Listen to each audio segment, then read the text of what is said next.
Kesultanan Utsmaniyah Turki didirikan oleh bangsa Turki dari kabilah Oghuz. Pendiri kesultanan ini bernama Utsman bin Ertugrul. Setelah kematian Sultan Alauddin II, kelompok Utsman bin Ertugrul mendirikan wilayahnya di tanah Seljuk dan membuat kerajaannya semakin berkembang hingga ke daerah Eropa Timur, Asia Kecil, Asia Barat, dan Afrika Utara.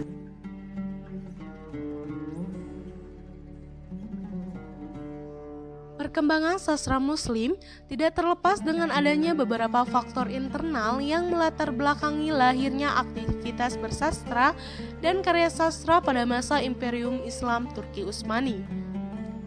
Faktor-faktor tersebut yaitu 1. Peningkatan pendidikan. Pada masa itu, terjadi peningkatan pendidikan dan literasi di kalangan masyarakat termasuk di kalangan kaum intelektual dan ulama. Hal ini menyebabkan munculnya banyak tokoh-tokoh intelektual yang menghasilkan karya sastra. 2. Dukungan pemerintah. Pemerintah Turki Utsmani memberikan dukungan penuh terhadap kegiatan sastra dan literasi. Dalam rangka meningkatkan mutu pendidikan dan literasi, pemerintah Turki Utsmani mendirikan sekolah-sekolah dan madrasah yang memfasilitasi pembelajaran dan pengajaran sastra dan literasi. 3. Kehidupan intelektual yang aktif. Masyarakat pada masa itu memiliki kehidupan intelektual yang sangat aktif. Kehidupan intelektual ini melahirkan banyak gagasan dan ide-ide baru yang kemudian diabadikan dalam karya sastra. 4. Pengaruh agama. Agama Islam menjadi pengaruh besar dalam kegiatan sastra dan literasi pada masa itu. Karya sastra yang dihasilkan banyak mengandung unsur-unsur agama Islam, baik dalam bentuk puisi, prosa, maupun drama. 5. Perkembangan teknologi. Perkembangan teknologi pada masa itu seperti mesin cetak membuat lebih mudah untuk mencetak dan menyebarluaskan karya sastra. Hal ini memungkinkan karya sastra untuk mencapai khalayak yang lebih luas, baik di dalam maupun di luar wilayah kekuasaan Turki Utsmani. 6. Dukungan penguasa. Para penguasa Turki Utsmani memberikan dukungan dan perlindungan kepada para penulis dan penyair, baik dengan memberikan hadiah atau mempekerjakan mereka sebagai pengajar atau pegawai pemerintah. Hal ini memberikan insentif kepada para penulis dan penyair untuk terus menulis dan mengembangkan karya sastra mereka.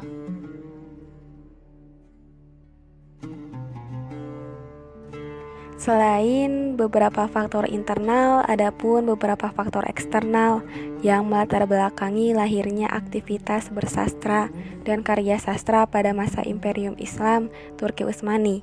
Antara lainnya yakni pertama, pengaruh Persia. Kekaisaran Persia memiliki tradisi sastra yang sangat kaya dan kebudayaan Persia sangat memengaruhi kebudayaan di wilayah yang dikuasai oleh Turki Utsmani. Pada masa itu, banyak aktivitas bersastra seperti penulis dan penyair Turki yang menulis dalam bahasa Persia dan banyak karya sastra Persia yang diterjemahkan ke dalam bahasa Turki. Lalu yang kedua yakni pengaruh Arab. Bahasa Arab merupakan bahasa keagamaan Islam dan banyak karya sastra Arab yang berkaitan dengan agama Islam seperti Al-Quran dan hadis. Selain itu, kebudayaan Arab juga memengaruhi aktivitas sastra di wilayah Turki Utsmani, terutama dalam bentuk puisi. Reformasi bahasa sastra dilakukan karena bahasa Turki Ottoman dianggap oleh para reformis telah kehilangan arah. Itu menjadi lebih terpisah dari sebelumnya dari basis aslinya di Turki, dengan penulis menggunakan lebih banyak kata dan bahkan struktur tata bahasa yang berasal dari Persia dan Arab daripada Turki itu sendiri. Lalu yang ketiga, pengaruh dari Eropa. Pada abad ke-19, Turki Utsmani mulai terpengaruh oleh budaya Eropa, terutama aktivitas di bidang sastra. Sastra Eropa seperti novel dan drama mulai diterjemahkan ke dalam bahasa Turki. dan penulis Turki mulai menulis dalam gaya yang dipengaruhi oleh sastra Eropa. Salah satunya sastra Prancis yang menjadi pengaruh utama Barat pada sastra Turki sepanjang paruh kedua abad ke-19. Akibatnya banyak dari gerakan yang sama lazim di Prancis selama periode ini juga, padadannya di Kekaisaran Ottoman. Dalam tradisi prosa Ottoman yang sedang berkembang, misalnya pengaruh romantisisme dapat dilihat selama periode Tanzimat dan dari gerakan realis dan naturalis pada periode selanjutnya. Dalam tradisi puitis sebaliknya itu adalah pengaruh simbolis, gerakan Parnasianisme yang menjadi yang terpenting.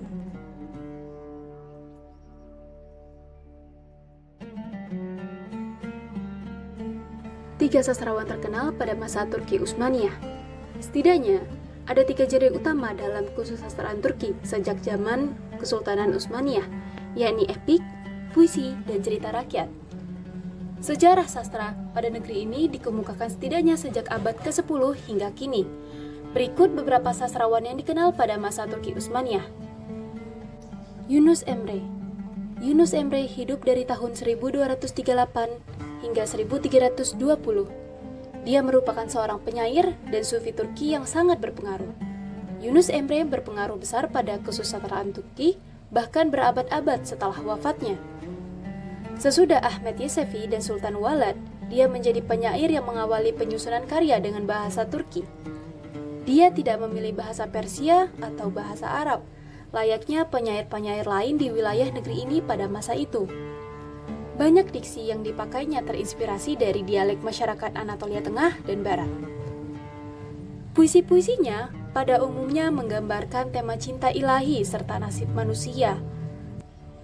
Salah satu karya yang paling terkenal dari Yunus Emre adalah Risaletun Nusiye, yang mana tulisan ini didasari oleh pemikirannya di bidang agama. Saat ini karya tersebut masih ada di bagian arsip dan wakaf bagi peninggalan otonom. Yunus Emre dimakamkan di kawasan Sarıköy, Mahlicik, Eksifer. Ahmet Yesawi. Ahmet Yesawi dilahirkan pada tahun 1093 dan hidup hingga tahun 1166. Ahmet Yesawi merupakan seorang penyair asal Turki. Khusus di dunia tasawuf, dia termasuk di kalangan salik awal yang berpengaruh kuat dalam perkembangan tradisi sufi di wilayah-wilayah berbahasa Turki. Dia mendirikan tarekat sufi Turki pertama, yaitu Yasawiyah atau juga disebut Yeseviye, yang menyebar luas ke daerah-daerah yang berbahasa Turki. Karya yang dihasilkan oleh Ahmad Yesawi adalah Divan-i Hikmet, atau Kitab Kebijaksanaan. Kitab tersebut berisi puisi-puisi bertema mistis. Dengan memanfaatkan keindahan karya-karya sastra, dia menyebarkan nilai-nilai ajaran Islam. Ahmad Yesawi berdakwah ke berbagai daerah di Asia Tengah serta memiliki banyak pengikut. Dia mengubah genre baru puisi religius dengan tema rakyat. Pada periode berikut sesudah dirinya meninggal, legasinya diteruskan banyak penyair di Turki. Pir Sultan Abdal. Pir Sultan Abdal lahir pada tahun 1480 dan meninggal pada tahun 1550. Pir Sultan Abdal adalah seorang tokoh aliran Alevi di Turki. Dalam setiap karyanya, dia biasa menggunakan gaya tutur yang lugas. Kekayaan imajinasi dalam karya-karyanya membuat Pir Sultan digemari masyarakat Turki. Dia menyuarakan berbagai problem kehidupan sosial, budaya, dan agama. Sebagai contoh, beberapa sajak mengangkat tema perjuangan rakyat petani. Gaya kepengarangannya tetap menjadi inspirasi bagi sastrawan Turki modern saat ini. Puisi-puisinya tak jarang dinyanyikan dengan iringan baglama atau saz. Keduanya merupakan instrumen musik yang sangat populer di tengah rakyat.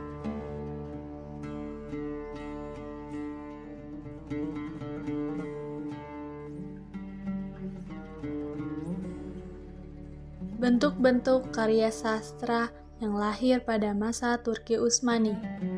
Pada masa Turki Utsmani, lahir sebuah bentuk karya sastra Islam yaitu puisi. Puisi pada masa Turki Utsmani memiliki beberapa karakteristik, seperti mendeskripsikan sesuatu yang umum, memiliki syair yang menyayat perasaan, mempunyai bentuk yang bervariasi, dan kalimat yang jelas dalam mencela. Puisi-puisi yang ditulis oleh sastrawan pada masa ini memiliki macam-macam tema dan genre, seperti puisi karya Yunus Emre. Puisi-puisi yang ditulisnya bertemakan tentang cinta ilahi dan nasib manusia, karena puisi ini sebagai bukti dari kesuksesan dan pengaruh Yunus Emre dalam bidang kesusastraan. Sastra rakyat Turki adalah tradisi lisan yang berakar kuat. Dalam bentuknya, tradisi nomaden Asia Tengah. Namun, dalam temanya, sastra rakyat Turki mencerminkan masalah yang khas bagi orang yang menetap yang telah meninggalkan gaya hidup nomaden. Salah satu contohnya adalah rangkaian cerita rakyat seputar sosok Keloglan, seorang anak laki-laki yang kesulitan mencari istri, membantu ibunya menjaga keutuhan rumah tangga, dan menghadapi masalah yang ditimbulkan oleh tetangganya. Contoh lain adalah figur Nasreddin, yang agak misterius, seorang penipu yang sering membuat lelucon tentang tetangganya. Adapun tema lainnya yaitu tema dalam karya Utsmaniyah, beberapa tema yang muncul dalam karya-karya sastra yang lahir pada masa Imperium Islam Turki Utsmani antara lain. 1. Agama dan spiritualitas. Karya-karya sastra pada masa Utsmaniyah sering kali memasuki tema-tema agama dan spiritualitas. Puisi dan prosa sering kali berbicara tentang iman, takwa, dan pengabdian kepada Allah. 2. Kekuasaan dan politik. Karya-karya sastra juga sering kali memasuki tema-tema kekuasaan dan politik, karena Utsmaniyah merupakan sebuah kekaisaran yang besar. Karya sastra sering sekali membahas tentang kepemimpinan politik dan perang. 3. Cinta dan asmara. Seperti dalam sastra, kebanyakan tema cinta dan asmara juga sering kali muncul dalam karya-karya sastra pada masa Utsmaniyah. Namun tema ini kebiasaan diangkat dengan nuansa yang lebih sopan dan penuh dengan keindahan bahasa.